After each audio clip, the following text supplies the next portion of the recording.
football week. Now we're going to talk about the real strengths of the team and what's going to really carry this Arizona. Let's get started here on Locked On Wildcats.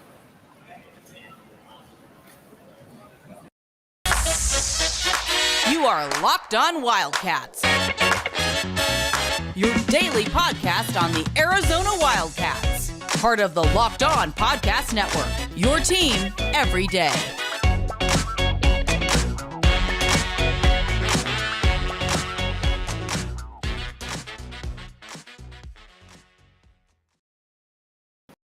Thanks for keeping it Locked On Wildcats. I am your host, Mike Luke. All right, now, Arizona football. Jedd Fisch has invigorated the program, as we know.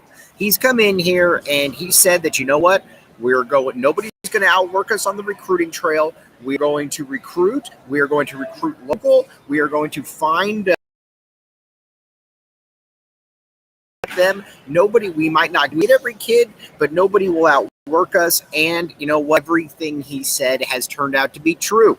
Think about it, that when he inherited from Kevin Sumlin, you inherited a program that was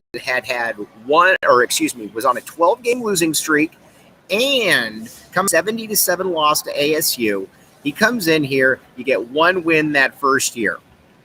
Then that second year, you get 5 wins. Then that third year, third year's coming up, I believe that you should be able to get in that 7-win realm right there. I believe that Arizona's ready to take that next step. And I think they will take that next step. Now, we talked about the quarterback position before. We talked about the running back position before. Now, the tight end position.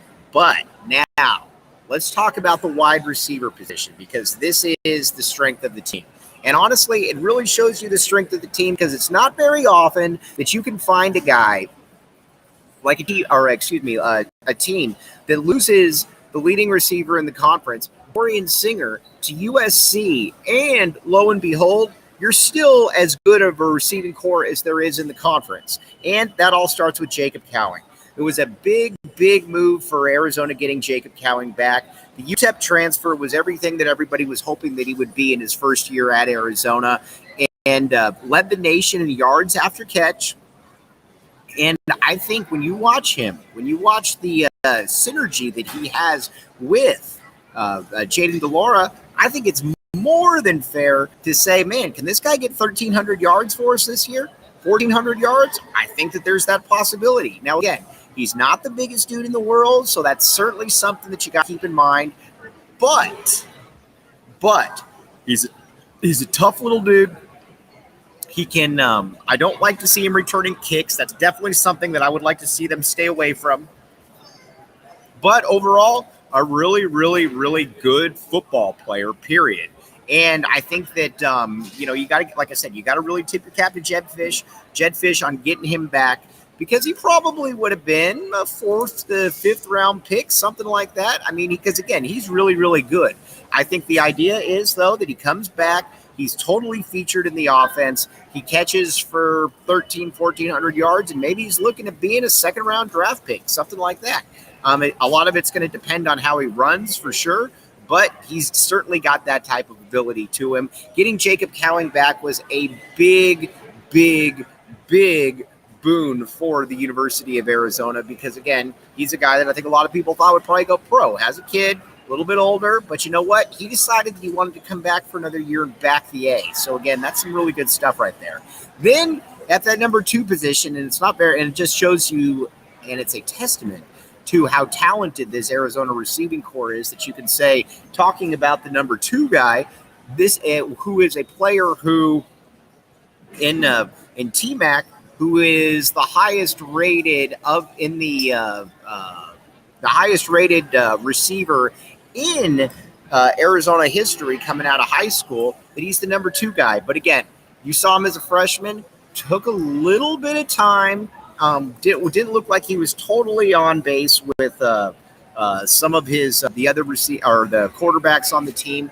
But by the end of the year, he was making his one-handed catches. He was showing out and showing people what he could do out there. And again, it was pretty impressive stuff to watch, because again, he is a next level talent. This is a guy that'll play in the NFL. He might not run a blazing 40 time, but you know what? That's okay. because he, again, I think is going to be the player that you watch him and you're like, all right, yeah, at the end of the year, he's got 1,100 yards, 13 touchdowns, and we're talking about him as one of the best wide receivers in the country. Everything that people were hoping he was going to be, he was that first year. He was that dude. He was that good. And I think that's why people were so enthralled by what they saw and why people want to see more of it. And again, that's where I think if you're an Arizona fan, you're pretty excited about some of these possibilities right here. But those two guys right there, they are going to be your big dogs right there. Now, you've got a bunch of other guys in the equation. The other guy that I really like is Kevin Green. Kevin Green Jr., another USC decommit. Stop me if you've heard this one before. I think that they're going to have him operating out of the slot quite a bit. I mean, I could be wrong on that, but it feels like he'll be operating out of the slot. And that's, I think he's going to, I think that will serve him very, very well. You watch him, he can make moves in and out of his cuts. And not only can he make moves in and out of his cuts, he's got a natural knack for the ball. And that's something that people have talked about that I think always has been part of the equation for him and why he's been able to do some of the things that he's been able to do during his career, during his high school career and what he showed in spring. Now, keep in mind last year, and again, I get it, spring practice, can roll your eyes a little bit at that one because, again, everybody knows that, that's not necessarily going to show the best of what people have to, or, when the lights are really on. But he was fantastic in spring practice. He was really, really good. And I would imagine that he's going to start, or if he doesn't start, he's going to be right in the equation right there. And then you got some other guys. A.J. Jones, big fan of A.J. Jones. First of all, one of the biggest players that you will see in an Arizona uniform, a massive wide receiver at about 6'4", at about 6 foot, actually maybe taller than that, 6'4", 6'5", can run away from contact or can run away from guys and can go up and get the ball. He's raw for sure, a guy who's a UCLA decommit, but a guy that also has shown that he can make big plays. He's going to be right in the equation. A lot of people were asking, what's the deal with Gary Bryant Jr.? With Gary Bryant Jr., the USC transfer, it doesn't look like he's coming to Arizona, and I am more than okay with that. As a matter of fact, in a weird way, I was kind of hoping he wouldn't because I think you've got receivers right now, young guys who have been in the program who are ready to rock and roll, guys that are ready to take that next step. And I think by bringing in somebody like that, I think that it can only mess up the some of the chemistry, some of the good camaraderie that Arizona has right now with its guys. So again, that's kind of where it is with those guys. Now you look at some of the receivers coming in. You've got a Malachi Coleman. Just to show you how good this staff is at recruiting. For the longest time, it looked like they were going to get Trey Spivey, a kid out of Phoenix. But you know what they did? They jumped to the front of the line and they got Malachi Coleman instead, who is higher rated and a better prospect than Trey Spivey. And I like Trey Spivey. We're not the guy, definitely not the guy, dissing on the kid because he didn't come to the U of A or any of that nonsense. I think that stuff's tired and stupid, to be honest with you. But but Malachi Coleman, though, and again, out of that powerhouse Corona Centennial, guy that you really like, he's going to be fun to watch. You also got Mario Wilson in there as well, Utah decommit. At about 6'1", 190, physically ready to probably play it right away. Big time potential right there from him. And then you got Jackson Holman. I like Jackson Holman a great deal. He's your typical kid out of Mission Viejo. He is your typical guy who, you watch him. He's maybe not the fastest, but he's a pretty big dude. He can catch passes, and not only can he catch passes, he's got great hands, and he's one of those guys that's reliable in that regard. And that's what's, I think, very intriguing about Jackson Holman right there. But this receiving core is going to be dynamic because you've got a nice mix of proven returning stars, guys who have been in the program a year, and it's been replenished with a new class of players as well who I think can all play and are all going to be in an interesting and integral role to what Arizona is trying to do. Now, so again, that I think is going to be very, very fun to watch. Then you got the offensive line. The offensive line's fascinating. Got to start with Jordan Morgan. This is a guy that put off the NFL for a year.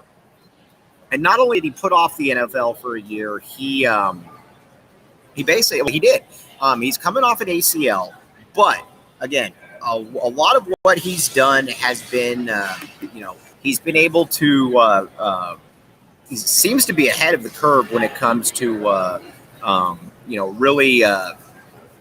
really training, really getting out there, doing what he needs to do. I think the hope is that he'll be 100% and ready to go by the start of the season.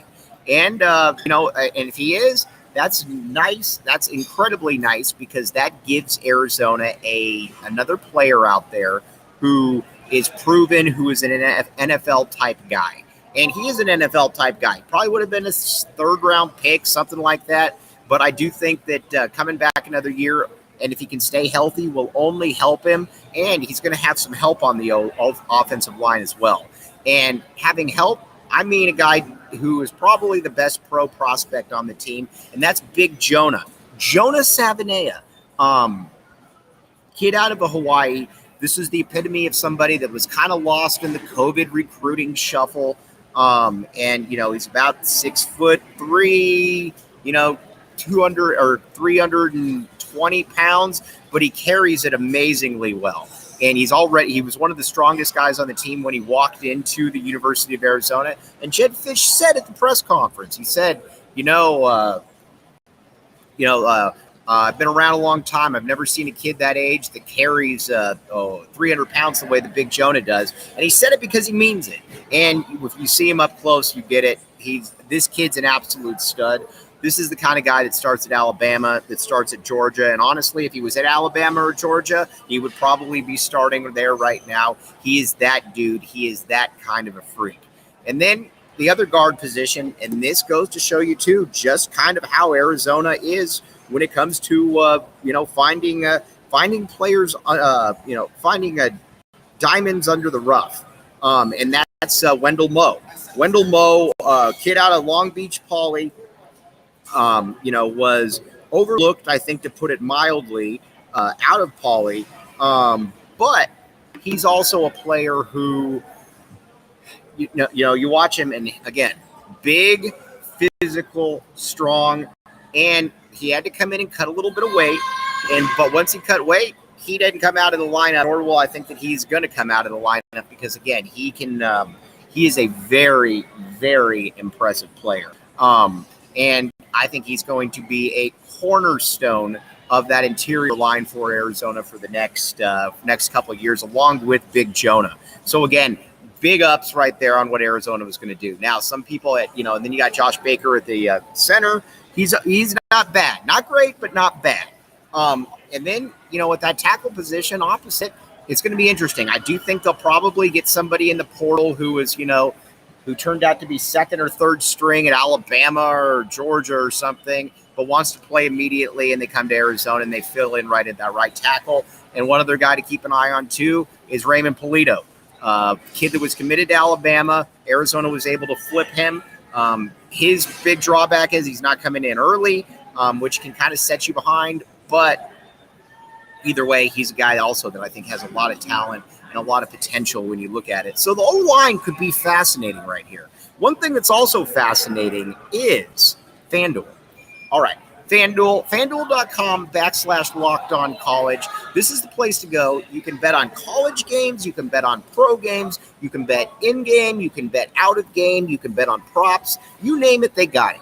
And again, the thing that's also very intriguing about FanDuel, and I think what so many people like about FanDuel is that, it's around. You never have to worry about, you absolutely never have to worry about, oh, am I going to get my money? Is this hard to navigate? No, it's not hard to navigate because everybody uses it and it's user friendly. That's why you want to go to FanDuel.com/LockedOn and get in on this today, because this is the time of the year that you want to be getting in on this kind of stuff. Because again, you got college basketball, NCAA tournament, you got the NBA, and you got football as well. So again, check it out, FanDuel.com/LockedOnCollege. All right, now let's take a quick break. We'll be right back with you.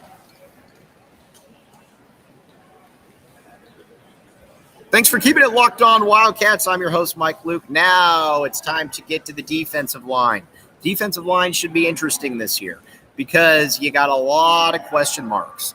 Now, up front, at the two defensive tackle positions, these are other diamonds in the rough that Arizona was able to find. Right? Stop me if you've heard that before. And that starts with Tai Uiagalelei and Jacob Cowing. Both these guys should have been higher rated than they were. And by the end of the year, they had essentially taken over for the Arizona guys out there that that had been there. Keon Barrs, Paris Shand. These guys had taken over, and you could tell that they were kind of that wavelength of the future, and that's where Arizona, I think, was looking to go. And then, so again, those are two tackles right there that are probably not going to be coming off the field. Then you got some other guys as well that are going to be interesting, like Big Bill Norton out of Georgia. Thing with Bill Norton is he's probably a little overweight right now, but if you can get him into good shape, I think he could be a nice part of the rotation. And then off the edge, it's going to be fascinating because this is the year. Because remember, you lost Hunter Echols, and you lost Jalen Harris. Now, not great, but certainly that's production that you lost. But right now at the defensive end positions, Deuce Davis is a guy that comes from football, a very good football bloodlines, pops played in the NFL for quite a while. Deuce is built completely different than him, but he's also the player who is he's quick off the edge, and he's got the proverbial bend, as a lot of players like to say. Now, but he's got to put on some weight. He's a rangy kid, as they say, rangy and lanky, but he's got to continue to put on some weight. I think he will. He's got the body that can put on weight.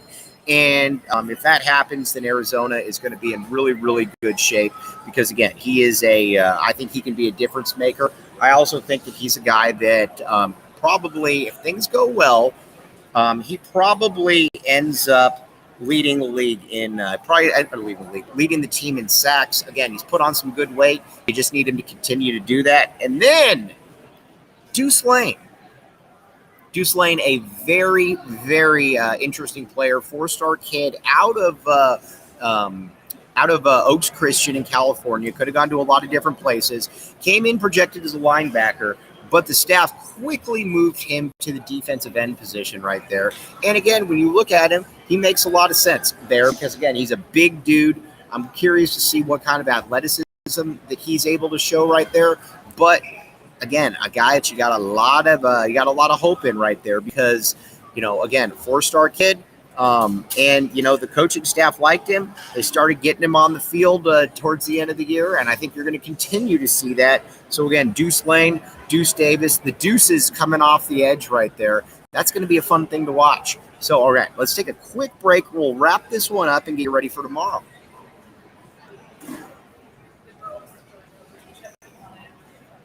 Thanks for keeping it locked on, Wildcats. I'm your host, Mike Luke. All right, so the Arizona defense, got to give them a lot of credit. Got to give them credit on the lines because the lines are definitely significantly better than when Jedd Fisch took over. But there's still a lot of questions, especially on the defensive line.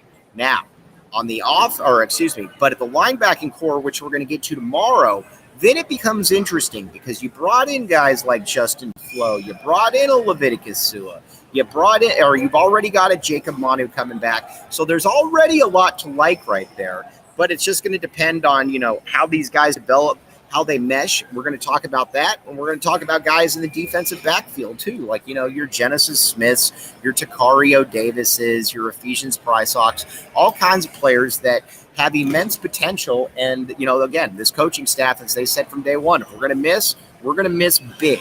And they certainly have followed through on that. Genesis Smith, another kid out of Chandler. So, again, we'll find out. But, again, very excited about this. So, we'll be back with you tomorrow talking all Arizona football. So, again, we'll get back to basketball. We'll get back to Arizona women's basketball. But right now, our focus is on Arizona football. So, you guys have a great rest of your Wednesday. I'm your host, Mike Luke. You've been listening to Locked On Wildcats. We'll talk to you soon. Have a great rest of your Wednesday.